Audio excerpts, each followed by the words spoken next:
Welcome back to Nick Lenz's Comic Corner, classic lesson known classics. This is episode number 2593 and Doubleshot number 2487. Yes, I do realize though we are 7 episodes away from episode 2600. First thing we're discussing here is the final trade, the collect issues from Silver Surfer Volume 8. Plus, we're also discussing the annual, which came out a year after the book was concluded, and 2 Silver Surfer one-shots that, for some reason, the Epic Collections haven't collected these books for some reason. We'll discuss that. So in the case, these final 7 issues, basically, Dan Slott and Mike Allred probably knew this book was ending really soon, so let's just wrap the book up here.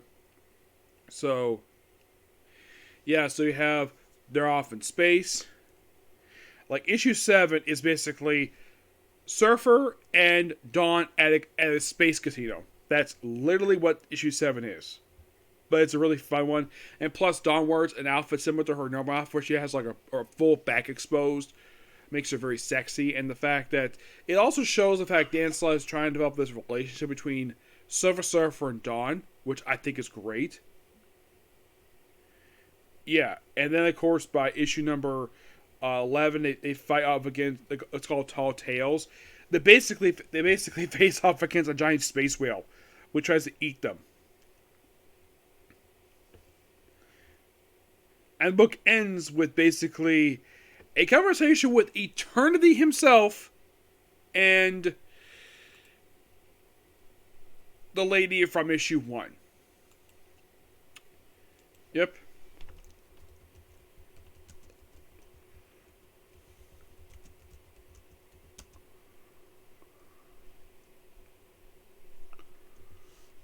And who's the lady? That is, it's just a cameo.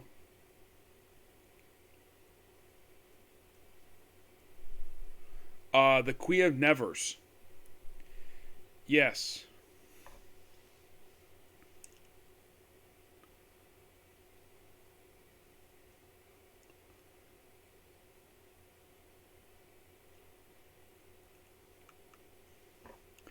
Yeah. Yeah, they show up here. And pretty much in the way.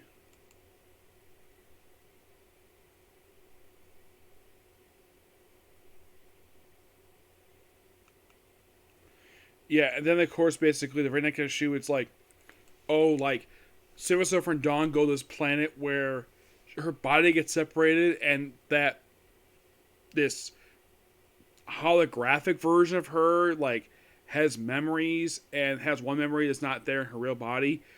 And it could be teasing potentially the end of the book. That's most of what issue 9 is. 10, meanwhile, though. 10 is, well, and there's basically going to space. And then you have Silver Surfer being summoned by Galactus himself. Except this is something that apparently that for some writers at Marvel, they thought, oh, this was a terrible idea. Let's undo this, despite the fact this actually was a really cool idea. Galactus the Lightbringer.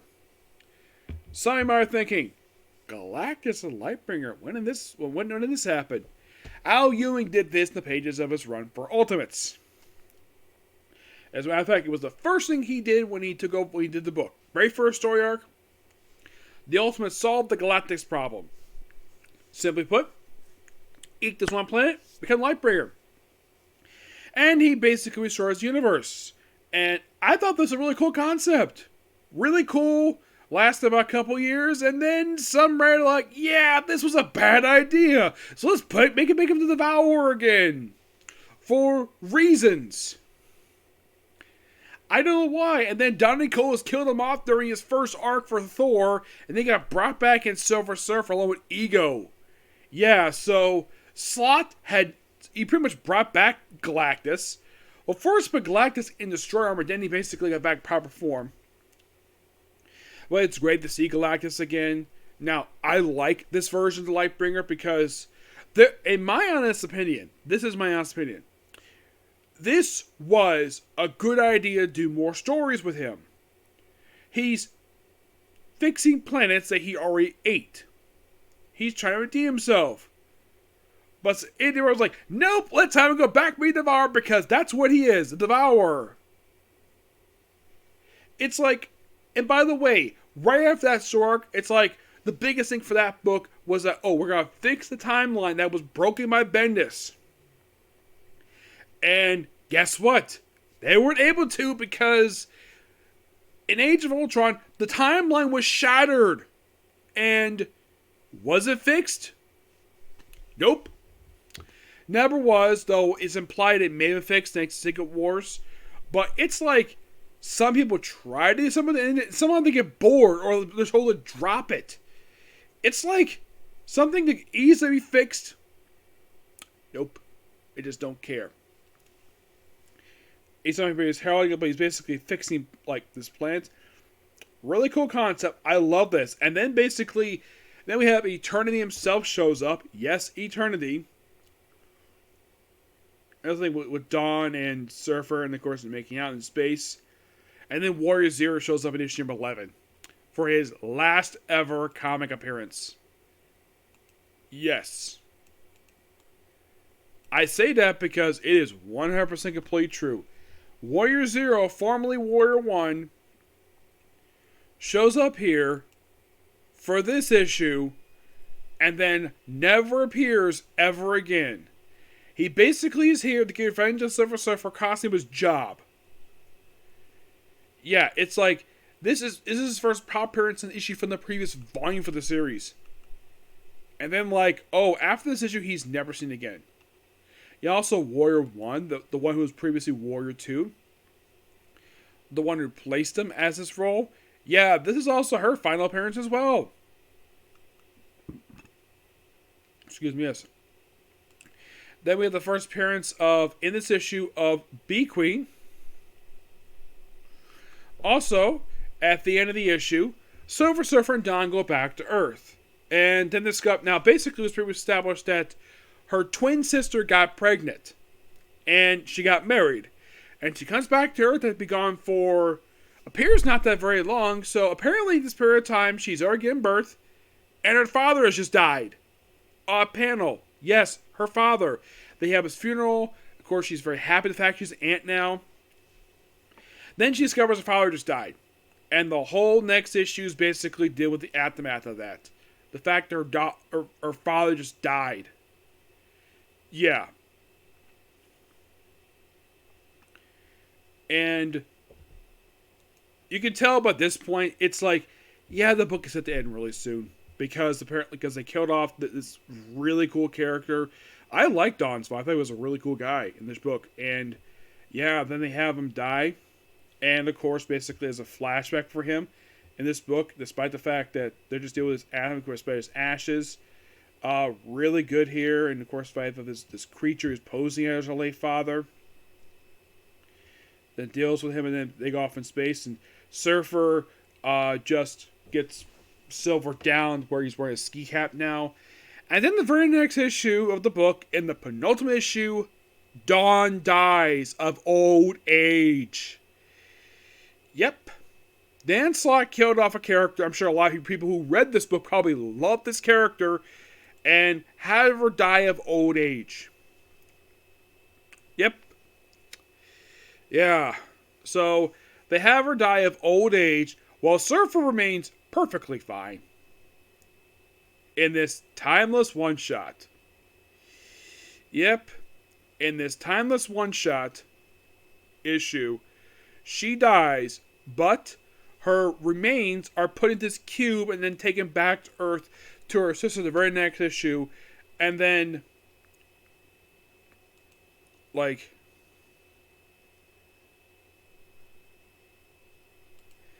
yeah, then of course basically, then they have life forms of basically various people who just died of the course book, like, basically like,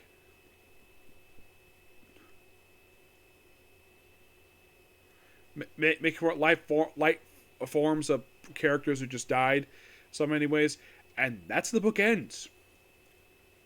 Just like that. I don't really know why. Yes, Hollow Dawn, who previously appeared in issue 9. She comes back for this one issue, and she is never seen again. Yep, and that's the end of basically Silver Surfer Volume 8. Final thought. Now, before we move on to the annual, I have to give my final thoughts on this volume. It was really good while it was being published. Yes, I remember when it was being published. I never thought any issue was bad. And then apparently the book just abruptly ended when it did. I heard rumblings at the time when the book got canceled that apparently no one had any idea the book was even still being published. Nope. No one had any idea about it at all. Slott said, oh yeah, I promoted Amazing Spider-Man a couple times. And my response years later, by the way, it's been like about 7 years the book got canceled. Where was the advertisement, Slott? Where? In your entire run, I never saw any advertisement for this book. None. It's like Slott was basically doing that just to say, oh, I did it even though you never did. That is a lie. A big fat lie. The fact that you say you promoted it twice, Amazing Spider-Man. Like, anybody who read your run, Slott, like, I love some of your work, but that was a big fat lie. You never promoted this book at all in Amazing Spider-Man. It's like, you gave a lot to this book. I appreciate what you did for this book, Slott. But why did you have to lie about it? Yes, you claim. See, the problem was, Marvel's had this problem for years. Like, oh, a new #1 is coming out, but will they advertise a book is still coming out? No. Nope. That has been a problem now for almost 10 years. And Marvel has never, ever fixed this problem. It's like, whoever their marketing team is, rather promote stuff that should not be promoted than stuff that should be promoted. Oh, let's promote the crossover events coming out. Okay. How about promote your regular ongoing books that are still being published by this company? I'm like, seriously. I'm not following Allred for this. Mike Allred has nothing to do with the fault of the cancellation of this book at all. His artwork is fantastic in this book. Him and his wife did an excellent job. So, he is not at fault. The people at fault for the cancellation of this book is Dan Slott and Marvel Comics themselves. Did I think bringing back Silver Surfer's period time as an ongoing series was a good idea? Yes. I did agree with that. I was happy to see Silver Surfer back as an ongoing series. My only slight problem with this run, especially for this volume anyways, was that issue 6 was 200 despite the fact that that was not the 200 issue of the book. It was actually issue 15, the previous volume. That was issue 100. Excuse me. How would I know that? Simple. Very simple indeed. I took a calculator and calculated it myself. Yep. That is 100% complete true. Yeah, and Marvel dared to say that book was issue 200. Yeah, number may be a lie, but at least this book has something over Kanye X 600. And you think, oh, it was a multiple artist thing? No, that was an issue. The fact it was double-sized. This is a celebration of how many issues the series published. That was a better idea to do than, oh yeah, let's have a regular size issue where we crap on Beast for the entire book for 24 pages. Oh yeah, by the way, the whole thing of being priced bigger was they included a old Bizarre Avengers reprint that claimed that this is the early point that point to Iceman being gay. Which, anybody who's read that issue, no. That's a lie. Completely lie. He probably admired him, yes, but there's no point in that entire story the fact that points to Iceman being gay. I don't know what Bendis was thinking of to that, but for this book in particular, good book. I just kind of wish Slott would promote it a little bit better, and Marvel Comics would promote it a little better. And for some strange reason, since the cancellation of this book, in 2017, mind you, it seems like they're like, oh, we cannot have any more ongoing series for Silver Surfer. Instead, we have the anime I'm talking about here, plus like a few miniseries, and that's it. Yeah, and by the way, what was the next series that came after this one? Silver Surfer Black. Yep. And then we had Silver Surfer Rebirth, which was really, really good. And of course, you also had the sequel series, Silver Surfer Rebirth Legacy, that continued from, I think it was a Genva miniseries, I believe it was. Yes. But those books are fantastic. Oh, and by the way, the Queen of Nivers, she did return after this in Defenders. Yep. The Queen of Nivers did return in Defenders, like right after the book got canceled.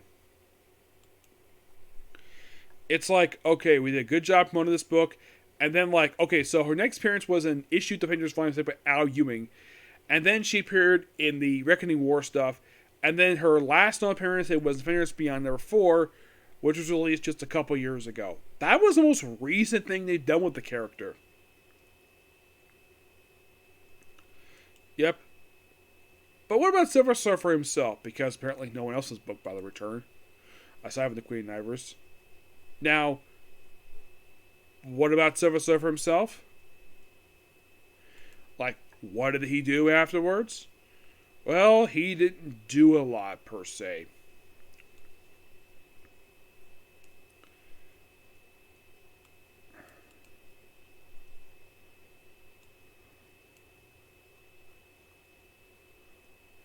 Let's see. So, right after the book got canceled, he next appeared in Moon Girl Devil Dinosaur. Also appeared on Maple Squirrel Girl, Infinity Countdown, this anime I'll talk about, Silver Surfer Best Defense ones I've discussed already. The opening issue of Guardians of the Galaxy Volume 5, which I thought he was going to join the team, but nope, he didn't. First issue of Cosmic Ghost Rider, Silver Surfer Black by Don Nicholas. Was an okay book. There was probably go some one shot, an issue of Doctor Strange, Annihilation Scourge Alpha, Annihilation Scourge Silver Surfer. 2 issues of Avengers, the final issue of Don Nicholas Avengers issue run for Guardians of the Galaxy. He appeared in the Tarot miniseries. Yep. A few more issues, basically a few issues of Avengers, and some issues of Thor, Fantastic Four and Tissus, which was a really good miniseries. Written by Mark Waid, art by Neil Adams. Yep. Appeared a little bit of King in Black.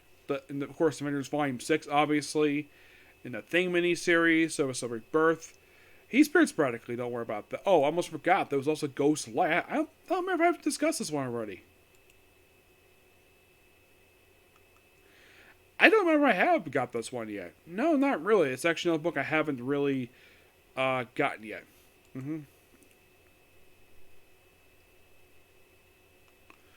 Yeah, this is actually another book aside from, so basically there is like a couple more books to discuss here. There is Ghostlight, obviously, and Silver Surfer Birth Legacy, which I think the miniseries just wrapped up. Just this month. Oh, and also in the Silver Surfer issue, Mephisto showed up, and also Nightmare showed the book too, which is awesome. Alright, so we have a few one-shots to discuss here, so let's get going. First one we have is the annual that came out in 2018, written by Ethan Stacks. Yep. This book is basically a bit about his backstory. It's called Facing the Music. Yep. This is mostly put early years of Namor, and it's really, really good. That's mostly what this issue is. It's like a retelling of his origin story, and that's basically the main story itself. The anime I get basically a 10. I think that was really, really good here. Next up we have is Marvel graphic novel number 71, otherwise known as Silver Surfer Homecoming. Written by Jim Starlin, art by Bill Reinhold. Mostly put it's a Space Odyssey book for Silver Surfer, where he's basically like It's like there's alien spaceships in here. It's and also you have guest appearance here by Moondragon, which I think this may have been the first time Silver Surfer has ever met Moondragon. Drawn here really well. Mm-hmm. And it's like a team story for them. It's a lot of fun. And you might be thinking, when did this book come out? Was it 90s?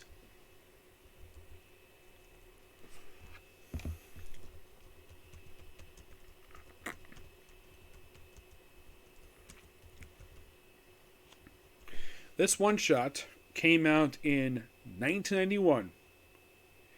Yep. Yeah, and also the Charlotte Ball contract popped up in here too. Charlotte Ball is old love interest, the keeper of truth. Now, you might be asking, did she appear for the final issues of this Silver Surfer book? Well, she did appear in the annual. She did, but after the opening story, she never appeared ever again in the book. Nope, not really. But the Silver Surfer Homecoming one shot is really, really good. It's just basically Silver Surfer kind of going back home for this one issue. Just really good. It was going to be the 71st Marvel Comics number one shot. I'm gonna give this one shot a 10 out of 10 because it was really, really good. Mm-hmm. Next up is the one more one shot. Is Dangerous Artifacts, which has the late 90s cover, and this one was also not collected in trade. This is written by Ron March, who was the writer of the book at the time, and Claudio Castellini. Galactus appears as a supporting character in this book.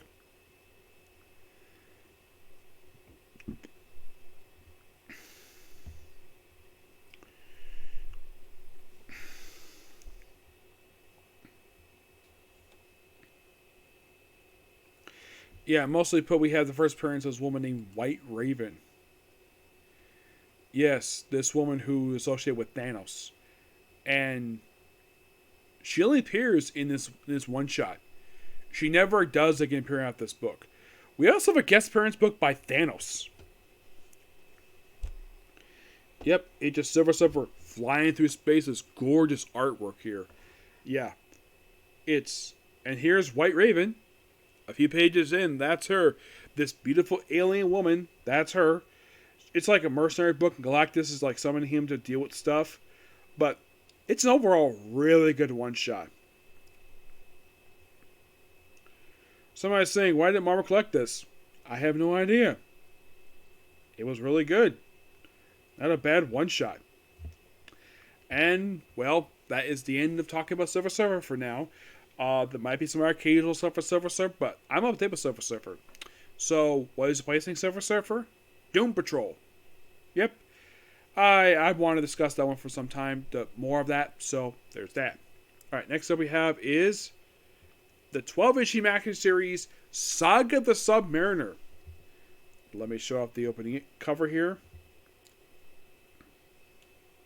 This was a 12-issue maxi series released in 1988.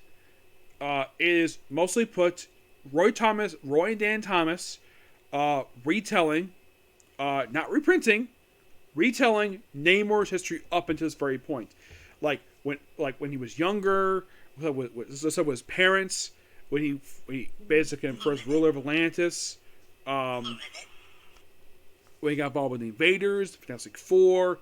The last issue of the book actually deals with Superman team up, but it's not a reprint per se. It's a retelling. It is sadly put at the time this book came out. This was the only thing Silver Surfer had, and then right after this, we had the really good Namor the Sub-Mariner ongoing series. The saga, and also this book also sparked an idea that I'll do for the next video, which we'll be talking about Alpha Flight. I didn't think I would discuss Alpha Flight now, but I figured though, why not? Alpha Flight's a good series, created by basically an awesome creator. I'll discuss it with the next Comic Corner, but the Saga of Sub-Mariner book is really, really good. It's only 12 issues. A book that's not in trade, sadly. I kind of wish it was. But if you're interested in a Sub-Mariner book, check this book out. The book is really, really good. Not a bad issue in all 12 issues of this book. I'm going to give the Saga of the Sub-Mariner, this whole 12-issue series, a 10 out of 10. One of the reasons why, because it's written by an amazing writer, and plus it's a good story. Now you're thinking, okay, so are you going to check out my Invaders? I probably will, because it's one of the very few group books I have left. Aside from the ones I'm working on, I think it might be like one of like 2 group books I have not started yet. The other, of course, being Alpha Flight, because I've done pretty much like every single group book at Marvel. Though I haven't finished up Champions yet. But yeah, this will pretty much have to take a brief break and come here to do my next video, which is discussing Alpha Flight and DC's equivalent to Sub-Mariner, Aquaman. Okay, next video. Bye.